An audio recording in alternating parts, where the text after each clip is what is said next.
The fever could have unraveled weeks ago. Caitlyn Clark announced she wouldn't be returning. I had hoped to share a better update, but I will not be returning to play this season. The kind of statement that sucks air out of a locker room. A stubborn groin had stalked her since mid-July and stole the calendar in the end. The injuries piled beside hers. Sophie Cunningham, done. Sydney Colson's ACL. Khloe Bbey grinding through her knee. Aari McDonald out with a broken foot. It wasn't just a rotation stripped thin. It was a plan torn out by the binding game after game. Even so, Clark never checked out. She stood, clapped, cut through huddles with a voice built for late games, and taught a young room how to stay present when your best-laid map burns. Stephanie White kept the message tight. "We ran out of time to do this safely," she said. "Long-term health or nothing. Frustrating, yes. Necessary, absolutely." General Manager Amber Cox echoed the same. "This is a career to protect, not a headline to chase." And then White pivoted the group to the only compass that mattered. Treat every night like a playoff game. Live in the details. Stack stops. Win the math. Chicago learned what that looks like at full volume. Indiana didn't just beat the Sky. They owned them 5 straight by an average of 24, the kind of gap that turns into psychology. It's not a run or a whistle, it's a mirror. Kelsey Mitchell set the tone early again, 20 points, 8 assists, and the rhythm sharpened around her. She didn't hunt shots, she engineered them. Drag screen, pocket bounce, split the blitz, and when Chicago tried to switch length onto her, she slipped a backdoor cut to Natasha Howard for 2. 8 dimes on a night like this means every cutter got fed and every defender had to choose wrong. Howard played like a lever on both ends, 18, 7, and 4 steals, chesting up drivers in space and using the glass like an accomplice. She turned one miss into a personal tip-and-finish sequence that felt like a manifesto. Second effort wins in April. It wins in August, too.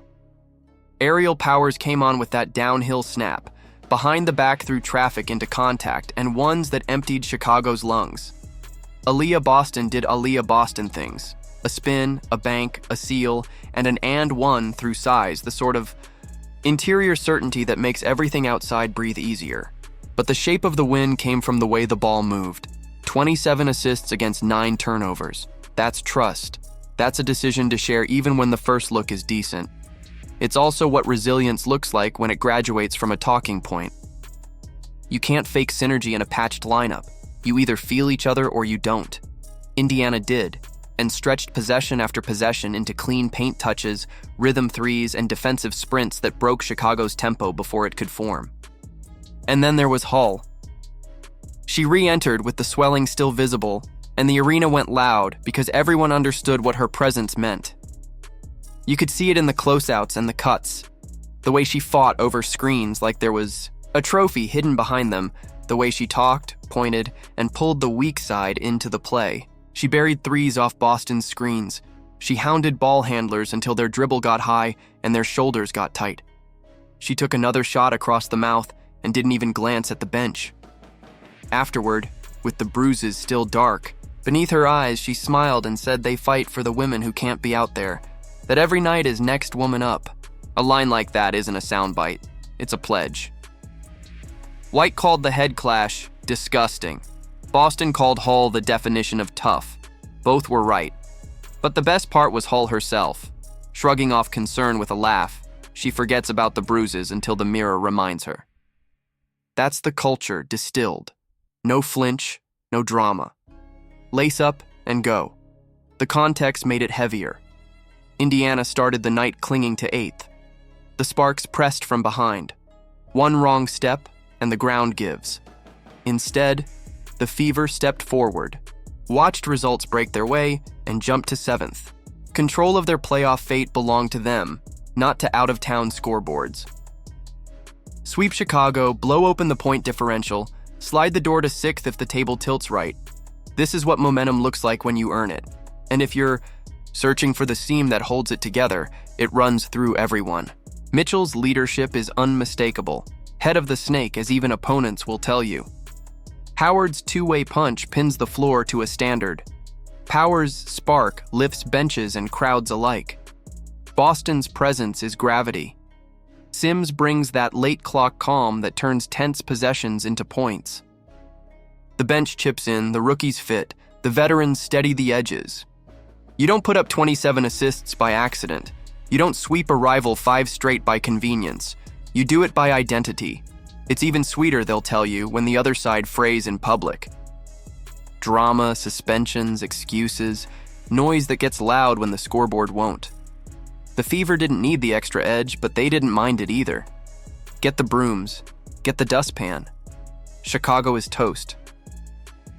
So, no. This wasn't about one star dragging a team uphill. This was about a roster battered by circumstance, welded by habit, and hardened by necessity. It was about a coach who refused to sell out a future for a panic button and a group that learned how to win a dozen little fights before it wins the big one. It was about a guard with black eyes and a busted lip becoming the face of a playoff push and a team that now knows exactly who it is, with or without its brightest scorer. Imagine what happens when Clark's name leaves the injury report and joins this foundation. Imagine pairing her gravity with Mitchell's grin and go, with Boston's seals, with Sims' pace, with Hull's defense. Tonight's version of the Fever isn't a placeholder, it's a preview. Toughness as a language, execution as a habit, belief as a reflex. What was the moment that sealed it for you? Hull's threes, Mitchell's orchestration, Howard's thefts, or the way the ball never stopped moving? Should this identity, defense, depth, and shared offense be the blueprint? Even when Clark returns? Drop your take below and comment fired up for the Fever if you're riding with this group. Like the video, subscribe, and turn on all notifications so you never miss a breakdown. Click the next one on your screen. We'll be there when the brooms come out again.